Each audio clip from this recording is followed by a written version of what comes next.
Assalamu alaikum, dear viewers. Hope you are well by the grace of Almighty Allah. I am also well. Our today, our today's topic is the influence of women in your community. Page 17, English textbook of class 9. অর্থাৎ নবম শ্রেণীর English text বইয়ের 17 পৃষ্ঠায় যে 5টি topics আছে,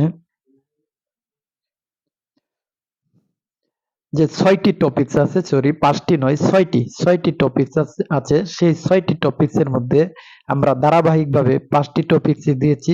এখন আজ সর্বশেষ টপিকস যেটা লেখা আছে টেক্সট বইয়ে, the influence of women in your community, কিন্তু যখন আমরা খাতায় লিখবো তখন ইউরের জায়গায় আমরা লিখবো in our community. The influence of women in our community, এই টপিকস এর উপরে আমরা ফ্যাক্ট বেসড এবং ওপিনিয়ন বেসড দুটি প্যাসেজ লিখবো। ফ্যাক্ট বেসড প্যাসেজটা দেখে নেই। The influence of women in our community is great, অর্থাৎ আমাদের সমাজে নারীদের প্রভাব বা ভূমিকা অপরিসীম। ইনফ্লুয়েন্স মানে হচ্ছে প্রভাব। Women constitute half of our total population, আমাদের মোট জনসংখ্যার অর্ধেক গঠন করে নারীরা।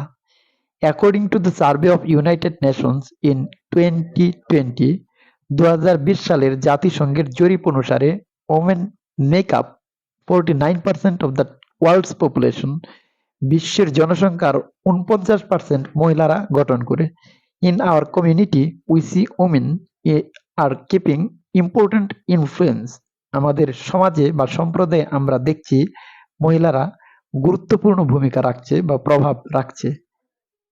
We see the presence of women everywhere, আমরা দেখি মহিলাদের উপস্থিতি।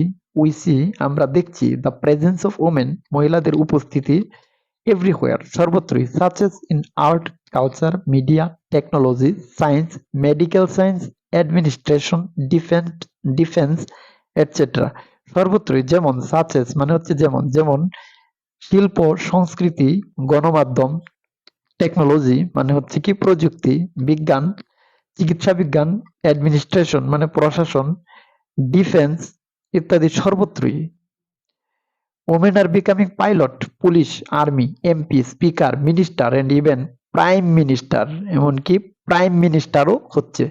অর্থাৎ মহিলারা হচ্ছে পাইলট বা বৈমানিক, police, army, MP, members of parliament, পার্লামেন্টের অর্থাৎ সংসদ সদস্য, স্পিকার হচ্ছে, মিনিস্টার হচ্ছে, মন্ত্রী হচ্ছে, এমনকি প্রাইম মিনিস্টার বা প্রধানমন্ত্রীও মহিলা।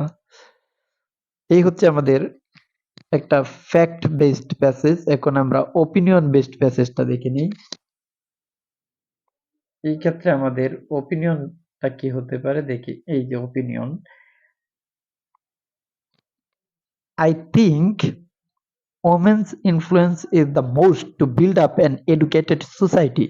আমি মনে করি একটি শিক্ষিত সমাজ বিনির্মাণে মহিলাদের ভূমিকা সবচাইতে বেশি। Because if the mother is educated, the child must be educated.